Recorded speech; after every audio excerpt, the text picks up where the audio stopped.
Here's part 2 of our most recent Legal AI Live on LinkedIn. If you missed part 1, make sure to go subscribe at legalailive.com and check out our YouTube channel or Legal AI Live on any podcast app to catch part 1. Follow the Legal AI Live page on LinkedIn to watch us live. Without further delay, here's part 2. Awesome. So knowing that do we have all the AI ahas, or do we have any outstanding that haven't been said? Oh, I can share. So this is maybe a little inside baseball, but I'll bring it back to more general purpose AI. So we build some relatively complex AI systems that do legal reasoning, like the AI arbitrator. And it's very important for us to understand and be able to explain how it works under the hood. And so what we do is we can generate these traces that show every step of the process, agents handing information back and forth to each other. The problem is that these can be as long as War and Peace, which means it's very difficult for a human to go in and wrap their mind around it. And so what I've found incredibly useful is actually turning AI onto the traces, where it's able to provide a higher level summary or dive down on specific issues. And it's just been incredible. And I think the secondary aha there is that, you can't really do that with an in-browser chatbot. Even the reasoning that it shows you in Claude or OpenAI is kind of a sanitized version because they don't want to expose their full IP. But having that true granular view on what the AI is doing is incredibly useful in terms of being able to tune your prompts or just course correct if something isn't working properly. And I just wonder if we're going to see more and more of that even at the consumer layer. I love it. And what you just said, Greg, is really insightful, because I've thought a lot about this, that this is really kind of what I call the accordion effect, where you have a short prompt that gives a long output, but then you need to make short again the concise. And the thing is, you need that long output in the middle to make the short answer better. And so, but the tricky part is that it's a slog to get through the length. And so being able to, number one, be able to synthesize the longness, and number two, be able to see, how did you show your reasoning? Much like a partner would ask an associate, show me your thinking. And by doing that, you're able to know what the AI does, just like you know what the associate does. So anyway, so the accordion, the short to long, back to short, I think is something that we're going to be thinking about a lot. And then also that goes to, for the long, this goes from human in the loop, which talks about a lot, to human on the loop, where you at the end may be looking at the thinking and not actually intervening. Where human in the loop is where the bot says, hey, we're waiting for you, Greg, tell me what to do.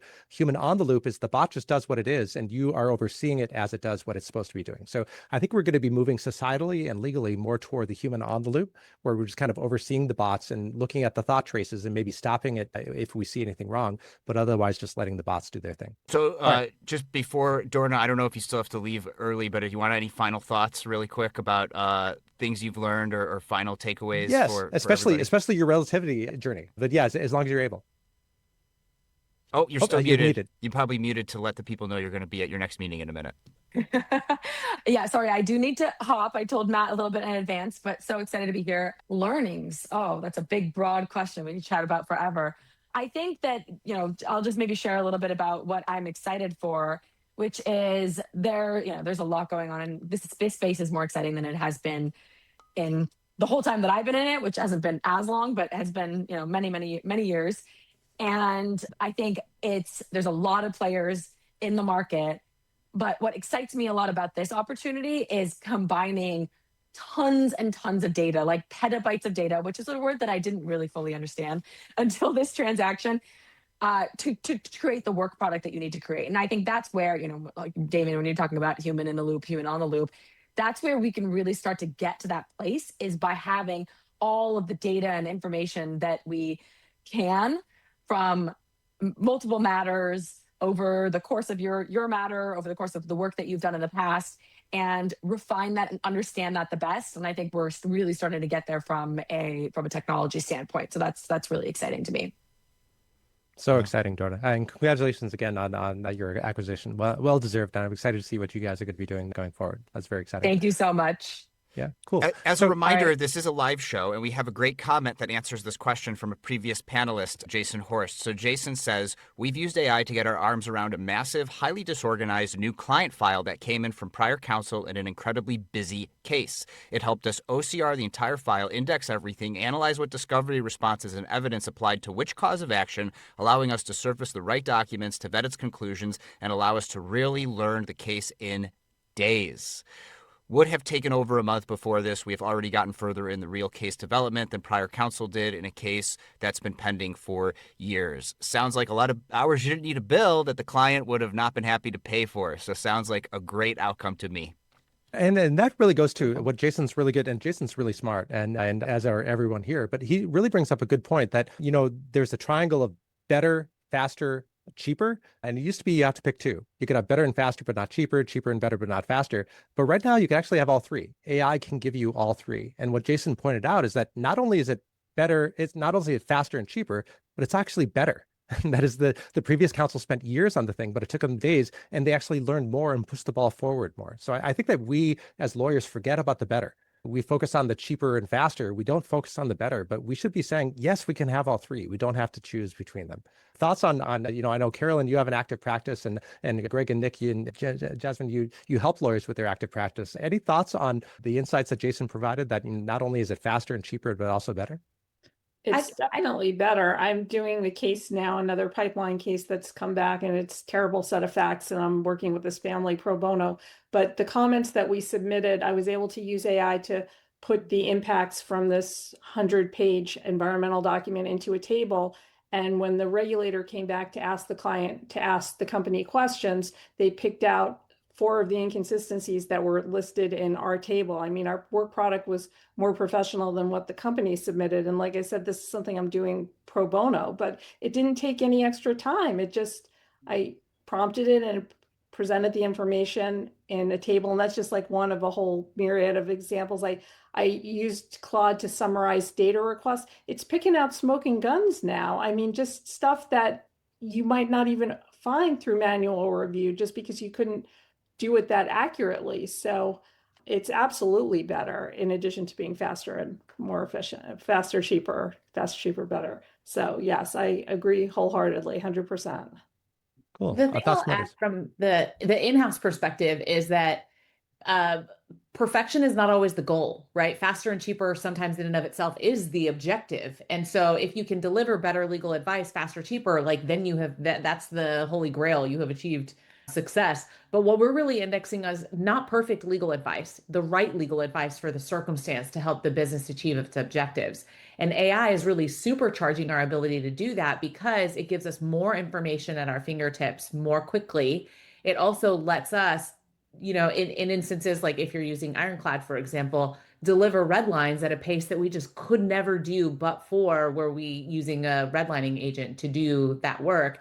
And also enable our business partners to potentially do more work on their own by way of guardrails and approval mechanisms that allow them to take on some of the work so they're not, quote unquote, waiting on legal to help them. So I think the better, faster, cheaper mentality is exactly what in-house lawyers have been indexing on for our entire careers, because that's how we have to deliver legal services internally. And AI is really allowing that come to bear in situations, especially where we're leanly staffed, because it's not like we grow one-to-one with the business. We have to figure out ways to scale. We're always thinking about creative mechanisms for how we match, a business that's growing at a pace that's very different from our own teams. And AI is the unlock that I think we've all been waiting for. I love it. Good enough law is something that in-house counsel and law departments really care about, just good enough law. And I've been introduced to a term called satisficing, that is satisfying and sufficing, that is sufficient. And I think that that relates also to my friend Ron Friedman talks about do less law. That is, doing less law is actually doing better law. That is, Susskind talks about putting a fence at the top of the cliff rather than being an ambulance at the bottom of the cliff, that it takes a lot less effort to put the fence at the top of the cliff. So you can actually suffice and do good enough law at the top of the cliff to avoid going to the bottom of the cliff. And of course, go ahead. I can't remember the tools, Damien. You have to stop with the new compound words. All right. Like it's too much.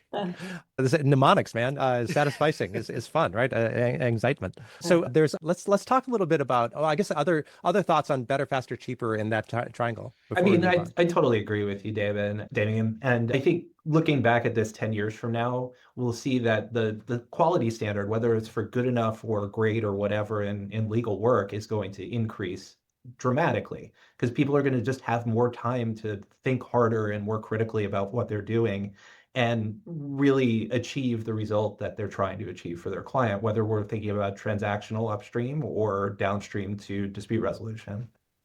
100%. Knowing we have 23 minutes left and so much other stuff to talk about, let's talk about, let's go back. Matthew brought up at the beginning the token apocalypse. And for those who aren't putting their ear to the ground as much as we are, this is the idea of, it used to be token maxing was a thing where Facebook had a leaderboard saying, whoever uses the most tokens wins, because we want everyone using AI as much as possible. So that was like January through maybe May of this year. But then all of a sudden in May, it kind of flipped to being super expensive. And now, large corporations, I heard that a large commercial retailer has now limited their developers to $200 per month, that they can't use more than $200 per month of tokens. So anyway, so it flipped from token maxing to token scarcity. And so that's the idea of the token apocalypse, where now we have to think about how to use AI more efficiently in the way that we haven't in the past. And this is really coming to legal tech and being able to say, okay, legal tech has almost always been seat-based, but now it's maybe moving more towards usage-based. And usage-based is kind of what lawyers would remember from, say, Westlaw and Lexis, where you paid by the minute. That is, the more minutes you spent on Westlaw and Lexis, the more you paid for it. And so that led to efficiency, where I, as an associate, would get in and out maybe in a minute and a half to run the query, download the things, and get out, because I didn't want to pay more. So we're kind of there now with tokens. That is with AI, saying that maybe do we use as little AI as possible, or do we just keep using it like otherwise? The last idea, before I throw it out to everyone to think about the token scarcity, is that just in the last month, I heard about a law firm that, yes, uses one of the big legal tech companies whose names that I'm not going to say, and they also use Claude. And they said, well, with Claude, that's usage based, so that's really expensive. But this legal tech company, we pay by the seat. So we run tokens like crazy through the legal tech company side. So they're essentially token washing using the seat-based legal tech company, and then only doing efficiently on the Claude side. So I wonder how long this token triage is going to be happening, where people are going to use the seat-based pricing until it becomes too expensive, and then we're going to switch to usage-based. So thoughts from anybody on token scarcity and maybe moving from all you can eat to maybe all you need? I could solve the token problem with like a brief sentence. Don't use a chainsaw as a butter knife. I mean, seriously though, right? Like this is why I prefer multi-model, purpose-built, and well-architected tools that figure this out for me, right? And I'm willing to pay something to figure it out for me, right? Like use, an old version of ChatGPT to do this task that's the best tool for that gets it done most efficiently. I don't need to use, Fable 5 to edit and send emails. Like, it's ridiculous. Yeah. So there's the answer to that problem. I think it's pretty simple. Yeah, I saw a video where they said, hey, I used Fable to do this. And then they put a video of somebody using a flamethrower to light a cigar. So that's kind of what it is, right? Do you want to use a flamethrower to light a cigar, or are there better solutions?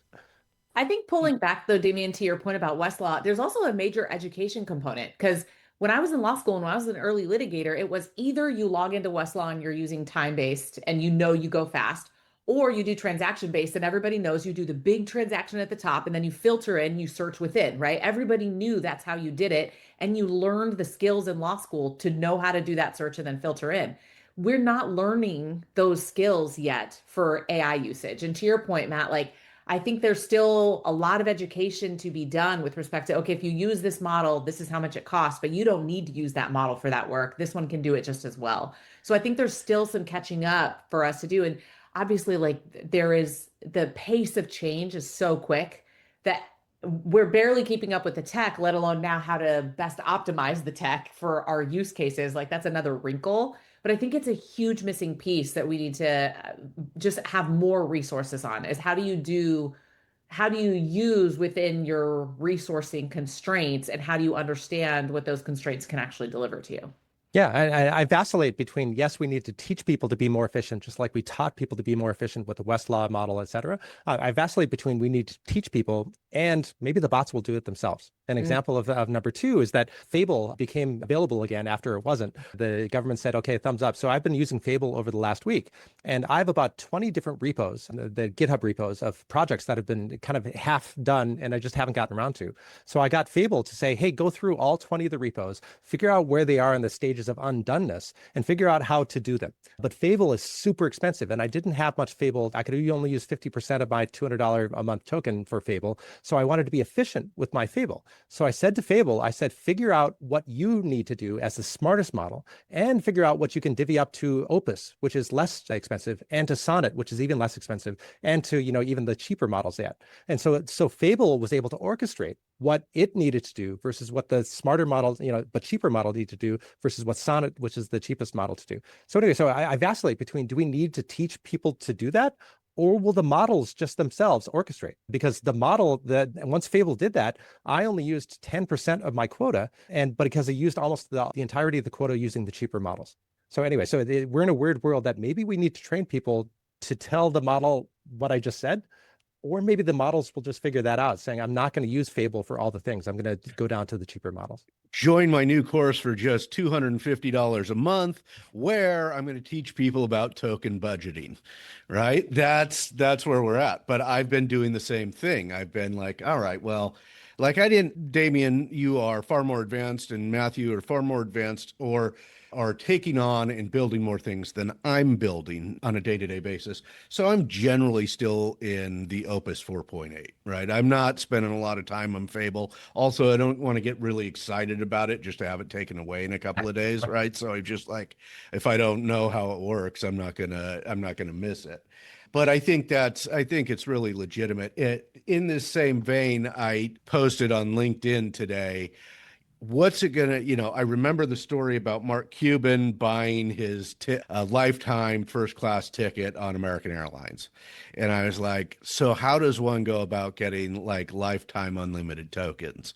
Because then I could really have some fun, right? If I didn't have to worry about rate limiting, then what could I do? So what's that price point? And so I've tagged Anthropic, OpenAI, and Google just to see.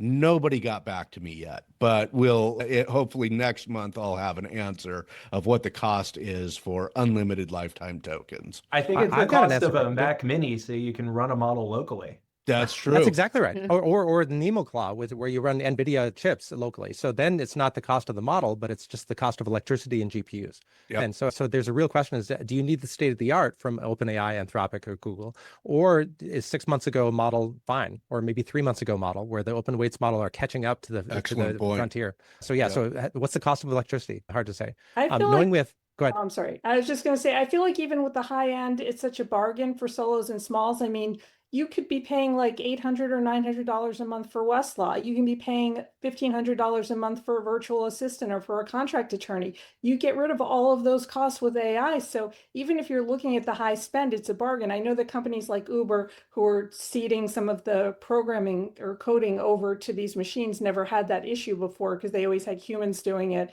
and they expected the machines to be cheaper. But from a solo and small firm perspective, even with the token maxing or token apocalypse or whatever we're calling it, it's still a net savings. I mean, it's a bargain to what we had in the past. So, and like you said, there are ways to budget or to keep track of it. I did a blog post about that today, about some best practices that you could do. And I am not a fan of passing the costs off to clients, whether you can meter the costs or not. It's overhead. It lets you do your job and it lets you do your job better. So I don't think clients should be paying for it. I love it. And in the last 15 minutes, I want to open up another question to the panel, and that might take us out. Maybe we'll have time for one more topic, but it's essentially coming back to what I think Jasmine and somebody else talked about the softening of the critical eye. That is, we have machine bias where you're driving the GPS into the lake because the machine said so. And so I've thought about this a lot in my litigation with my next door neighbors. That even I, and Gen Xer that started practicing law in 2002. Even I am tempted to just take the outputs unquestionably. And if I, as a 50-year-old, do that, what hope does a 24-year-old that is just out of law school? That is, are they who know less about litigating, because I litigated for 15 years, are they going to be more or less critical? And then their children, are they going to be more or less critical? So I think a lot about this machine bias and essentially taking what the machine said because the machine said it, which actually goes relatedly to another thing that one of our panelists said earlier, is talk about law schools banning AI. That's kind of what law schools want to avoid, is that they want to teach the skills for young lawyers to be able to be critical. And if they use too much in law school, the fear is that they won't have those skills. So thoughts on softening the critical eye, both as seasoned litigators, as well as new lawyers, as well as law students. I'll open it up. You do not learn how to swim by learning about swimming. You get in the water and swim. And the way that law is being practiced today is with AI. And if law schools do not let law students use AI to learn how to study about law and do legal work, they are failing them, period. They need to teach them how to use the tools, not strip them away. But they are afraid to learn them themselves. Maybe they could sign up for Nick's course and then they could figure out how to do that, which, by the way, there's a great article by Tim Ferriss, Has AI Already Killed How-To Nonfiction? Because here, okay, law professors, we usually have professors on the show. We don't have any today. If you don't know how to use AI, go to perplexity.ai, sign up for the $20 a month pro subscription, and say, create a how-to course for a law professor on how to learn how to use AI so that, he or she could teach their law students, and it's going to do a really good job. And then you'll be up to snuff in just a week or so. Yeah, I mean, we have to teach them. We have to be using the tools, period. And the question is, how does a professor who has maybe never practiced law and maybe never used AI teach how to practice law and use AI? That is the open question. That is still an open question. Yeah. I mean, we dig up law school from its roots and plant a new version of what it's like to practice law with a real apprenticeship model. Maybe, I don't know. Yeah, Jasmine, it looks like you had something to say. Yeah, I mean, I'll add that, I think that in order to do this successfully, law schools have to get deeper in the practice of law, and they don't lose sight of the theory. That's still obviously important, but the actual practice of courses, clinics, how are you drafting if you're in a litigation clinic? How are you drafting contracts if you're in a transactional clinic? Actually doing that work and learning how AI can supplement that work is, I think, vital at the law school stage.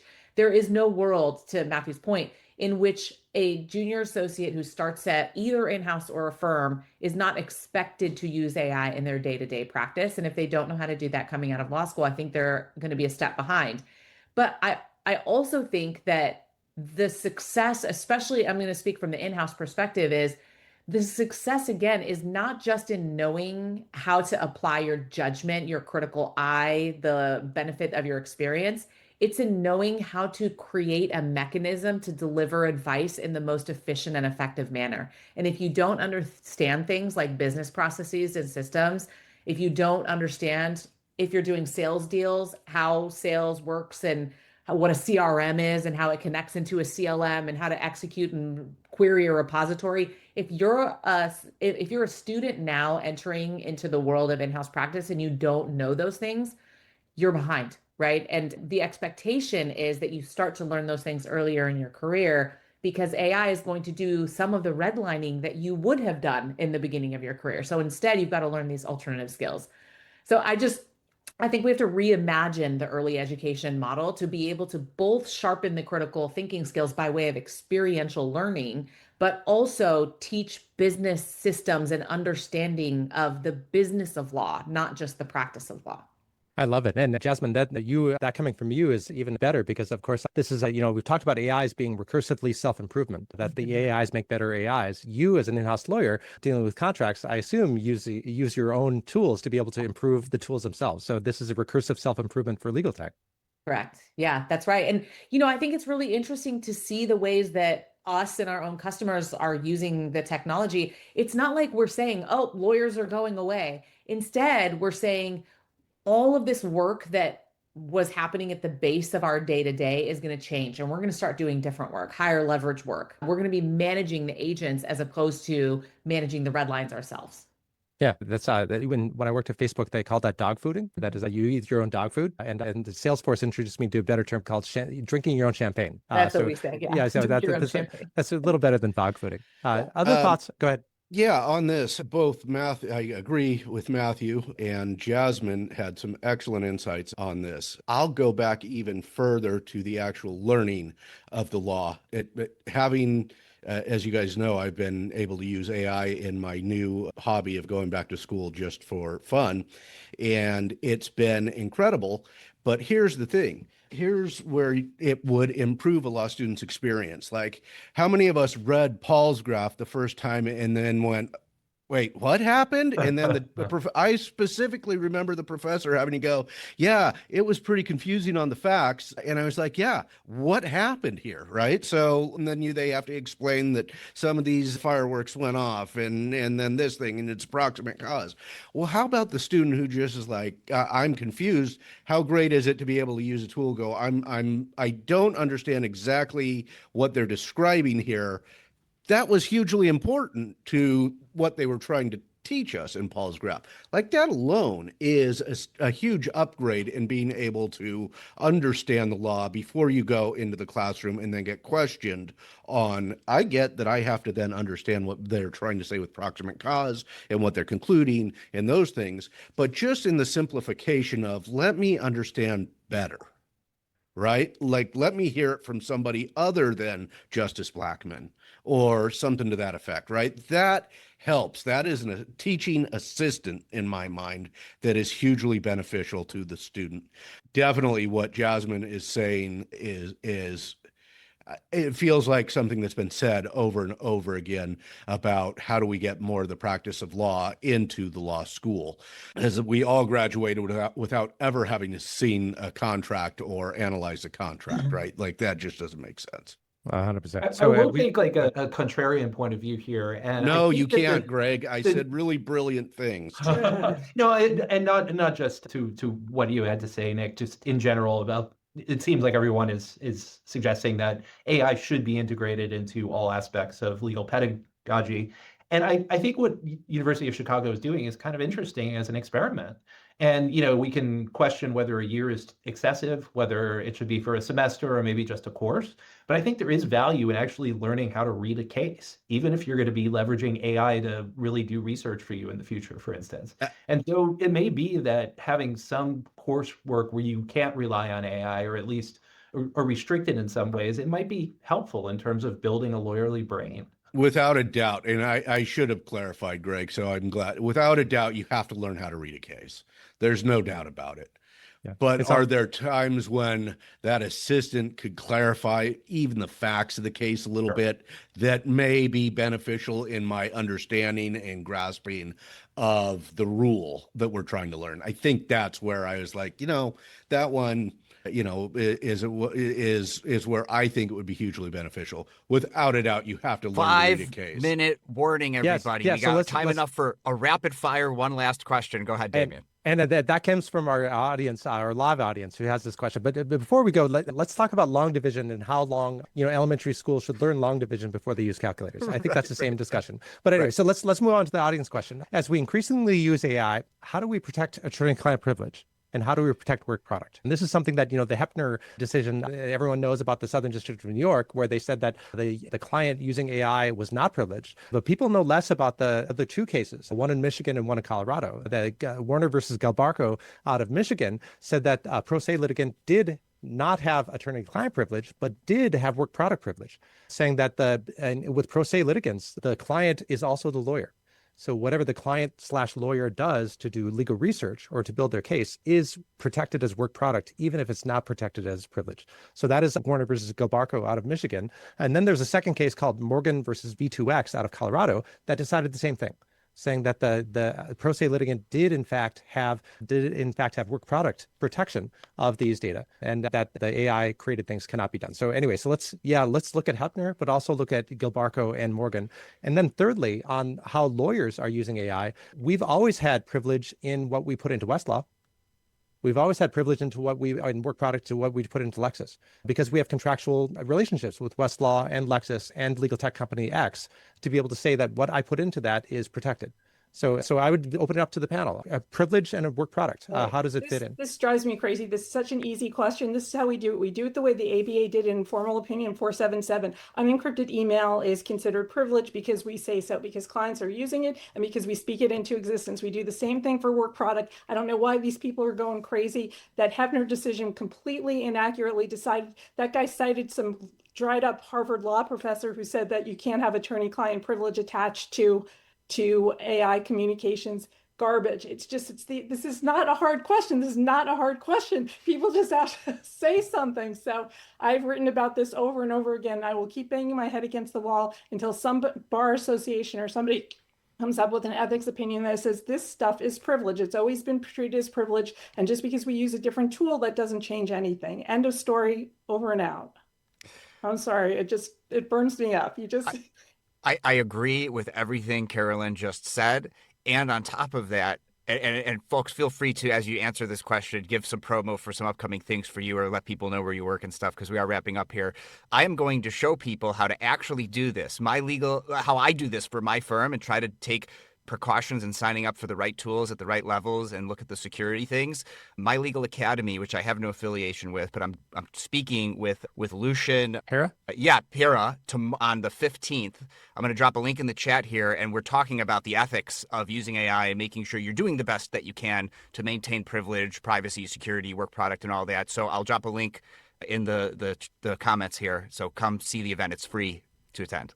Awesome. In 2 minutes, maybe 1 minute each for Jasmine and Greg and whoever else has an answered privilege. Yeah, I'm going to major +1, Carolyn. Like this is, and we have a reasonable expectation of privacy with respect to enterprise tools with whom we've negotiated contracts for confidentiality. Like this is no different than using email or Slack or any other tool to communicate. And so that's absolutely true. I think the pro se portion of it is really interesting because then you get into I believe there will be further litigation on this topic when parties who maybe have lawyers but who are not in that being represented for certain matters and using AI. Like I think there's going to be a snowball here around the pro se litigants, who qualifies as pro se and who doesn't. So that's just something I'm watching out for.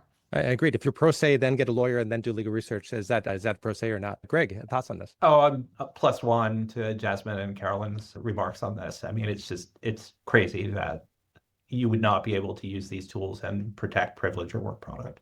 Awesome. Nick, in 1 minute. Yeah, I don't have to worry about this because I don't practice. So that's my answer.